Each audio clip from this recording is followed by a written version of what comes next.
Gente, desculpa, foi uma hora muito rápido. Eu não controlei isso. Minha primeira live da vida, peço desculpa. Vamos, a Carla vai voltar e a gente vai continuar. O que der para salvar, salva. Provavelmente essa segunda parte, mas a gente também ainda vai querer enfrentar o debate de como tem sido para os docentes esse período. Então vamos esperar a Carla entrar, por favor.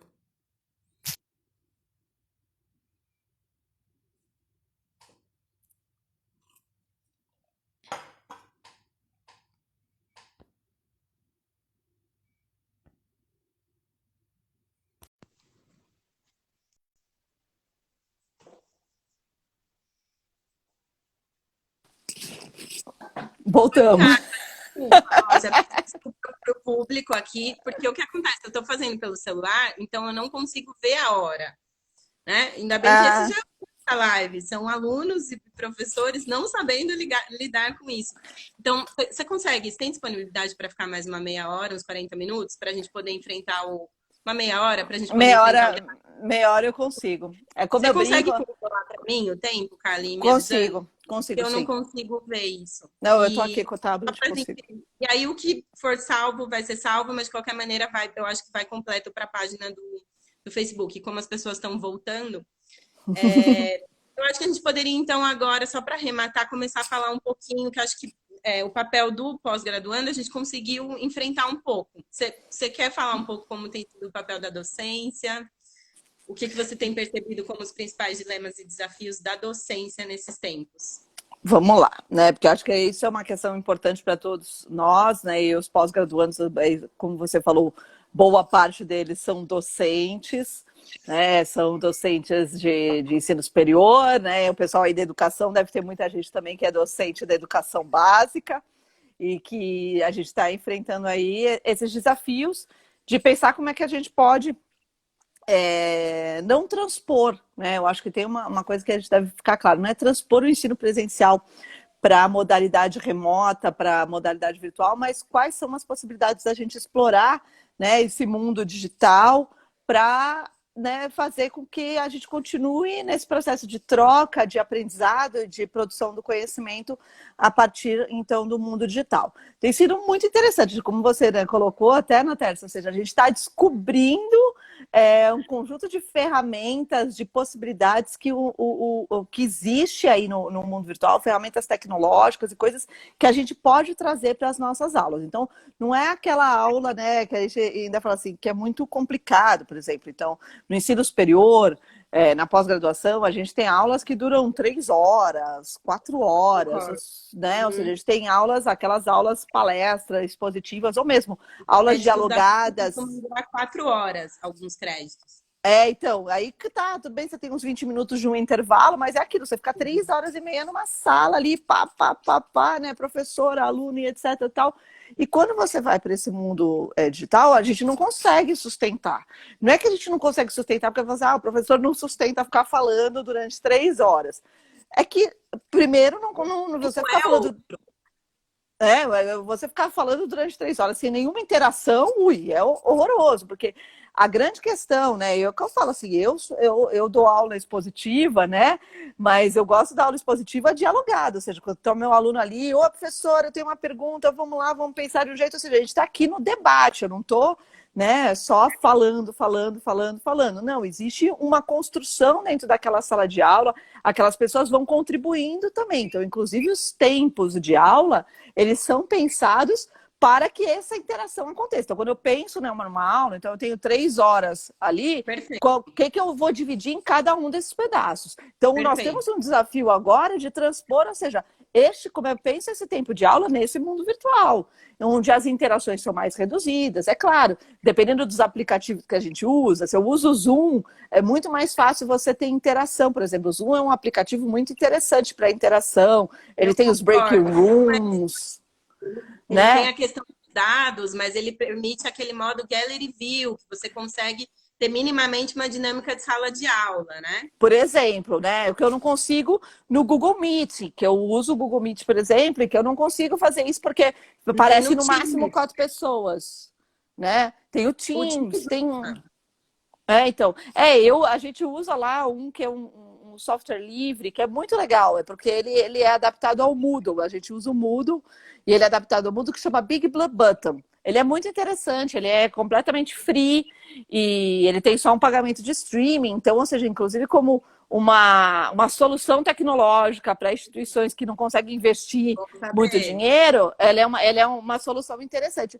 Só que ela não, se todo mundo abre a câmera, não sustenta. Então a gente não consegue ficar todo mundo de câmera aberta.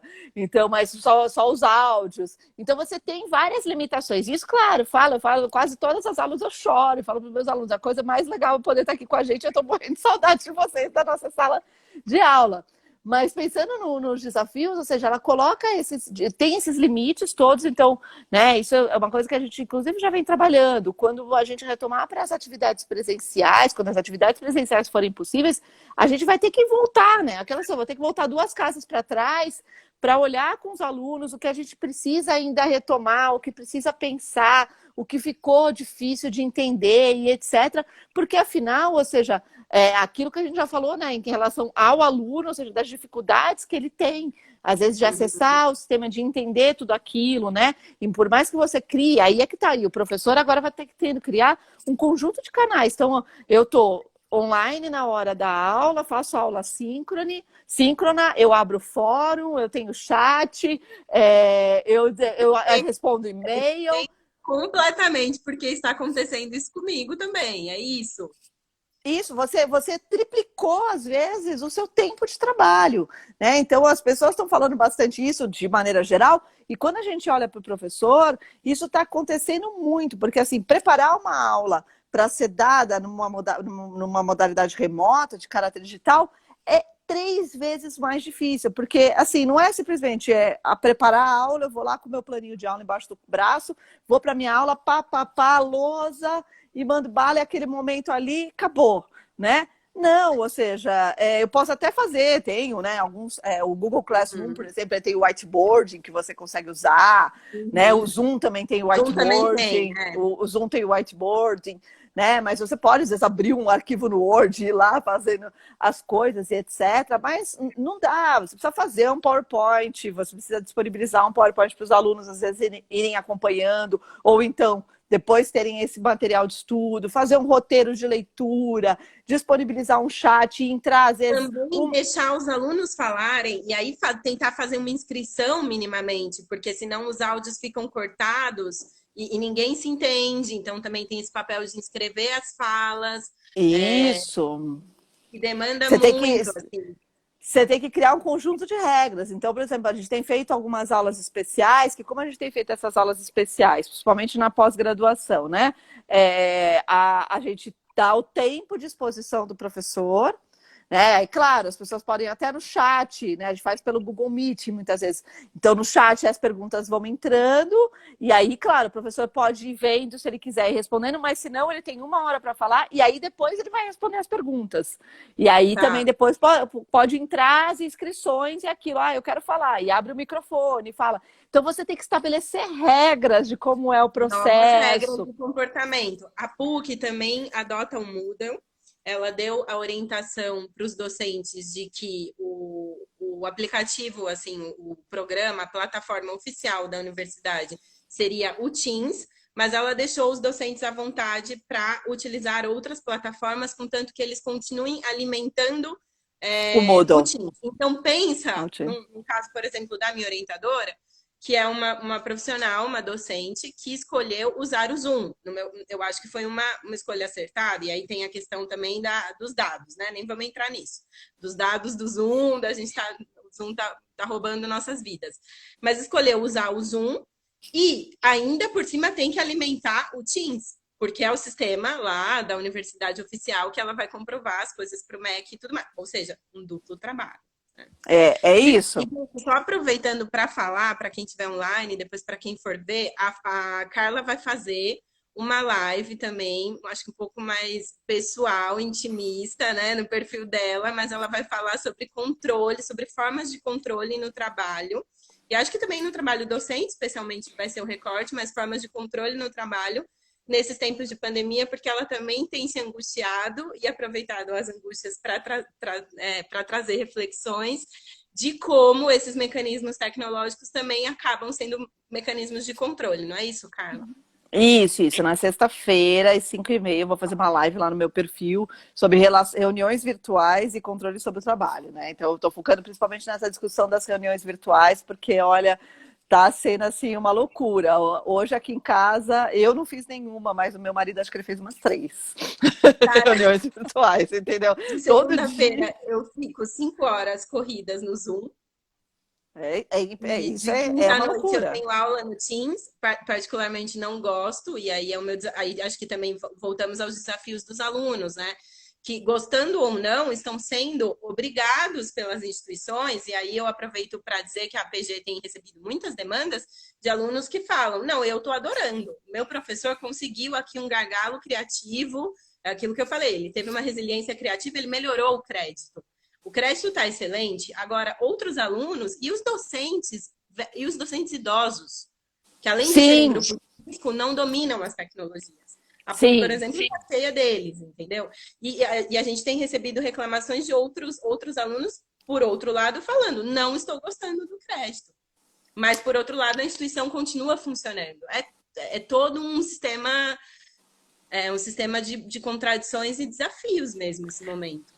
Sim, é muito complicado. Então, para os docentes mais velhos, foi uma, assim, uma adaptação assim em tempo recorde, e até eu tenho assim que dizer que eu tive boas surpresas no caso de colegas que mais velhos que tinham dificuldade com a tecnologia e que estão dando aula online hoje, que você fala, gente do céu, assim, sabe? Estão indo super bem, se dando super bem com as ferramentas e etc. Mas, claro, às vezes não conseguem avançar nas ferramentas tecnológicas, têm dificuldades, etc. Os docentes mais jovens são um pouco mais resilientes nesse sentido e buscam outras Eu soluções. tô apanhando da live. Não, a gente apanha, né? Eu sempre brinco, eu falo assim, a gente lê Hegel em alemão, mas não consegue ligar o PowerPoint, né? Então é aquilo, tipo, né? É uma sala cheia de doutor e ninguém sabe ligar o PowerPoint. Então, Não, mas na FESP especificamente ligam para mim até hoje. que é isso, assim, a gente... Depois, que tem virado meme, mas que depois a sociologia vai pensar, os educadores vão pensar, é isso, assim, tem tido inúmeros desafios, a câmera cai, sabe, a estante, eu vi memes, assim, eu vi coisas zoando, mas aí eu quase não consegui rir, porque poderia ser comigo, as pessoas caem da cadeira, ou a estante cai, ou alguma coisa acontece durante, né, as pessoas passam, os filhos passam, o filho chega, embaixo tá de pijama, isso não é meme, assim, isso também é uma questão para ser pensado. Isso é também meme, mas acho que é também uma questão para ser pensada também, como o trabalho invadiu, de repente, a nossa intimidade. Sim, o trabalho ele invadiu absurdamente a nossa intimidade. Por isso, assim, é importante a gente ter algumas... Né, eu li outro dia isso no LinkedIn, até falei, tem que tomar um certo cuidado, né? Regras de etiqueta no trabalho remoto, né? Então, assim, eu acho que a gente tem que tomar um certo cuidado, porque tem coisas que a gente consegue e tem coisas que a gente não consegue. Então, é claro, pô, eu vou trabalhar, né? E aí, pensando, nós docentes, eu vou dar aula, não dá para eu acordar, tipo, né, enfio uma camiseta e vou para frente Claro. da câmera com o cabelo em pé, né? Não, tipo, levanta, toma um banho, toma um café, né?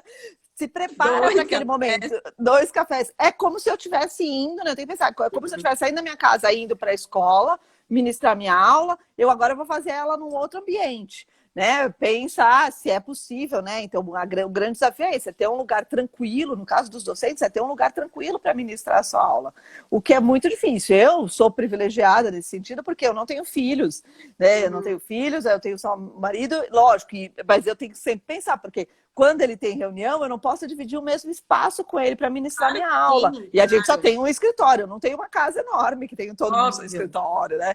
Então eu tenho que pensar em outros espaços. E aquilo, as pessoas já conhecem a sala da minha casa, porque as aulas estão acontecendo aqui na sala de casa, às vezes. Mas é uma questão mesmo. Hoje, na hora de fazer, minha casa ela é aberta, e aí hoje, bastante aberta. Hoje, na hora de fazer, eu fiquei pensando, né? Se eu vir um pouco mais para lá, vai aparecer minha louça suja. E acho que é isso, assim, o ponto acadêmico é a docência invadir, se se linkando como nunca com a nossa intimidade. Eu também não sei se isso no futuro não vai gerar aí uma grande confusão de identidades dentro da gente, uma sobrecarga de trabalho, que isso vai trazer reflexos. A gente está aqui elucubrando, né, prospectando quais, mas de fato essa intimidade sendo imiscuída pelo trabalho mais do que nunca, eu acho que isso vai gerar trabalho aí para as humanidades.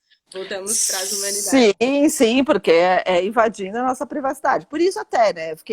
A gente tem pensado bastante, ou seja, nessa questão da docência, ou seja, daí das possibilidades de retorno que estão se colocando, se vai ser, né? Então, se a gente for reabrir as instituições, quando elas vão ser reabertas, claro, e como vão ser reabertas, como é que vai ser esse processo?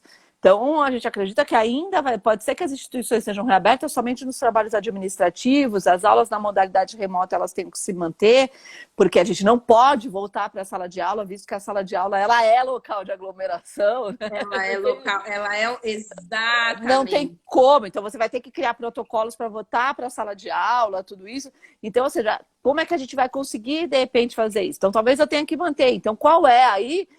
Né, até tenho pensado nisso, as instituições vão ter que oferecer, às vezes, os espaços, porque uma coisa é um professor numa sala fazendo a aula e essa aula sendo transmitida, outra coisa, né, e que ele vai se sentir, às vezes, melhor de estar na sala de aula ali, na instituição, a instituição dando todo o suporte, e não tem na sua intimidade invadida, né, a sala da sua casa, o seu escritório, o seu quarto, os espaços onde ele consegue fazer essa atividade, né? Então, isso inclusive vai começar a se colocar para as instituições como um limitador, porque afinal são os espaços de trabalho, e são os espaços de trabalho, é o suporte que a instituição está dando, é isso que você falou, ó. Então, a plataforma é essa, mas o professor pode escolher aquilo que for de melhor agrado, né? A gente tem que tomar, inclusive, cuidado com isso. Então, lá na festa, eles falaram, não, a plataforma é essa, nós temos que usar, porque, inclusive, é a plataforma que a instituição está fornecendo, está pagando, está dando suporte, está dando tudo isso, porque é trabalho, né? Isso é trabalho. Então, assim, no momento que eu escolher isso, eu vou fazer, e às vezes, né, por exemplo, eu comprei aqui, eu estou fazendo essa live, gente, com suporte de celular, com luz e etc e tal. Eu comprei tudo isso. Eu estou fazendo com o celular em cima de um monte de livro e caderno. Foi o que deu. E hoje é isso. Então, não, eu comprei mas eu comprei por conta até desse projeto, que eu vou começar na sexta-feira, mas que já era um projeto anterior que eu tinha. Eu já tinha isso, um plano de começar a fazer esse debate na internet, no Instagram. Então, eu já tinha comprado isso para fazer uma atividade que era pessoal. Legal, minha, Carla, né? muito bom. Mas que isso tem me ajudado nas minhas aulas, porque, olha, eu vou até apagar aqui a luz, vocês vão perceber que vai reduzir a luminosidade. Olha aqui, caiu, por mais que eu tenha uma boa iluminação. E isso reflete, por exemplo, numa aula no período noturno. Então, agora os alunos conseguem me enxergar muito melhor. Então, a gente está criando gambiarras e etc. Tal, né? Os professores estão fazendo... Eu vou dizer, olha, os professores são heróis tanto quanto... Né? Os profissionais da saúde, viu? A APG, é muito verdade. A APG, inclusive, ela tem tido muito um cuidado, assim, é claro que o nosso papel é muito... a gente nunca vai perder de vista que é a representação discente. Então, neste momento, o nosso papel é ouvir as angústias e travar uma luta pelas demandas dos discentes. Mas ninguém aqui está em cabo de guerra ou abrindo um fogo contra os docentes, ao contrário, né? A gente entende, e por isso, por exemplo, que essa live está conciliando esses dois debates, porque estamos todos juntos nessa. Quando bolsistas são atacados, quando perdem suas bolsas, o governo federal tem atacado os bolsistas, tem atacado a ciência, perdemos todos, pós-graduandos, pesquisadores e docentes, todos juntos, estamos muito juntos nessa, assim. Nos desafios do corona e nos desafios para sustentar uma pesquisa em humanidades ou em qualquer outra área neste país. E, Carla, eu peço desculpa aqui pelos imprevistos, acho que eu nem sei qual live vai ficar gravada por fim, mas eu acho que vai para a página do Facebook as duas.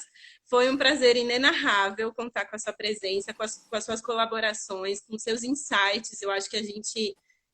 falou aqui sobre metodologia, A gente falou desde notas pessoais, mas também prospecções críticas do que vai ser o papel da ciência, o papel da humanidade. Eu tinha até feito uma outra anotação que não vai dar tempo mesmo, mas que é essa questão dos serviços essenciais, né? Assim, o que são os serviços essenciais? E a ciência é mais essencial do que nunca. Qual que é o serviço que não pode parar? A ciência não pode parar nesse Ciência não momento. pode. Não mesmo. Então, ter tido você aqui hoje com a gente, para a PG, para mim, né? E eu agradeço muito as reflexões feitas e deixo aí você fazer sua fala final. Eu que agradeço o convite da PG aqui para minha primeira live. A nossa primeira! A nossa primeira live, né, na terça.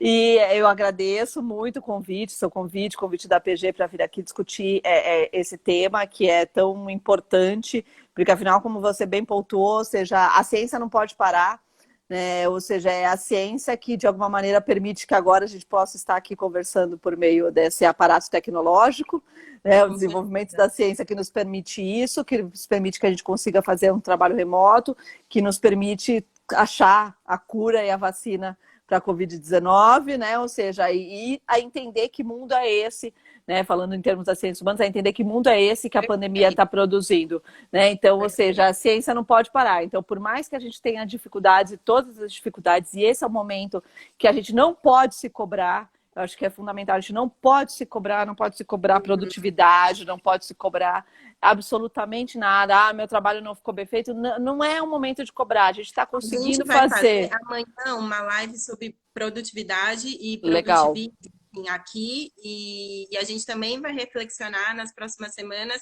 esse papel da educação em outras instâncias maiores, né, enquanto instituição mesmo, para além do ensino superior, mas estamos muito atentos à questão da saúde mental. Muito atentos para não transformar esse momento numa onda ansiogênica, porque é o que o capitalismo modelo neoliberal que a gente vive, acaba reproduzindo e sendo perfeito em reproduzir. Estamos super atentos, acho muito importante isso. Não, porque isso é fundamental, porque principalmente para os pós-graduandos. Então, porque aí nós estamos aqui, então eu vou aproveitar para fazer todos os artigos que eu tenho que fazer. Só que qual é a cabeça que você tem para fazer? Não tem, ou seja, a gente não tem condições. Então, encara normal, não encara como um problema, né? Outro dia, o orientador do mestrado falou, encontrei um professor que falou que produziu já 5 artigos, eu não consegui escrever nenhum. Eu falei, claro, é normal. Eu falei assim, ele produziu 5, você não produziu nenhum, e não tem problema nenhum. Eu falei, porque você não produziu, porque a vida está de uma maneira diferente. Você saía da sua casa para ir para a USP e produzir os seus artigos, e agora você está dentro da sua casa, que é um outro ambiente, é uma outra forma. A gente tem que encarar tudo isso de uma outra maneira, né? Então, eu acho que isso é importante. Pós-graduandos não se aflijam, né? Que eu acho que e os prazos é aquilo, né? Eu li isso desse professor, que ele é um professor, acho que, se não me engano, do Amazonas, que é esse ornitólogo. Ele escreveu uma carta bonita que está no Facebook para os pós-graduandos dele. Eu esqueci agora o nome dele, gente. Se eu recordar, eu passo para a Natércia passar para vocês. Me passa. Que é bem isso, ou seja, para baixar a bola, para não ficar angustiado, ou seja, e encarar que as pesquisas vão ser prejudicadas mesmo, mas isso tudo vai estar documentado, as pessoas vão ter ciência de que é um processo, é a pandemia, e que isso tudo vai afetar todos nós, né? Está afetando e vai afetar, em termos da pós-graduação, vai afetar os resultados das pesquisas, vai afetar as teses e dissertações. Então fiquem tranquilos, sabe? Não se aflijam, fiquem tranquilos. E aí, só para linkar com isso, para a gente fechar, tem sido uma luta da NPG, a prorrogação dos prazos, o pedido de prorrogação, uma luta justíssima, e também aqui da PG da PUC, e a gente já deixa aqui o nosso manifesto público, para que os programas, que parece que vai ser algo individualizado, a CAPES soltou a recomendação, mas vai ser uma organização interna de cada programa, para que os programas se mostrem sensíveis com todo esse debate que a gente está travando, a extrema necessidade de prorrogação dos prazos, tanto das bolsas, quanto das defesas, das qualificações e das pesquisas. Por conta desses desafios, dilemas, angústias e devaneios que a gente tangenciou aqui. Carla, eu ficaria falando muito mais tempo com você. A primeira hora passou muito rápido. Eu tenho certeza que foi de grande valia. De verdade, eu acho que você tocou em pontos muito, muito importantes mesmo, assim, que a pessoa que assistiu essa live pode, inclusive, procurar novos instrumentais metodológicos, pode procurar os textos que você falou, pode pensar em novos rumos para a pesquisa, porque não pegar o ambiente digital como pesquisa, por que não, né? O STF está fazendo, por exemplo, pensando no meio jurídico, assim, o STF e o STJ estão fazendo as suas sessões virtuais, então talvez analisar ao invés do acórdão, analisar a TV ali, as lives do STF. E vejam, acompanhem o trabalho que a Carla desenvolve, pensando em sociologia do trabalho, também sindicalismo, trabalhadores portuários, mas agora neste momento de pandemia, pensando nas questões de docência e pesquisa e controle do trabalho, com alguns referenciais teóricos bem interessantes. Eu não vou perder sexta-feira e agradeço muitíssimo a sua presença aqui. Isso, eu que agradeço novamente. Obrigada, Ana Tércia. Boa noite, Carla. Boa noite para todo mundo que assistiu a gente. Desculpa Boa noite, gente. os deslizes tecnológicos. Tchau. Tchau.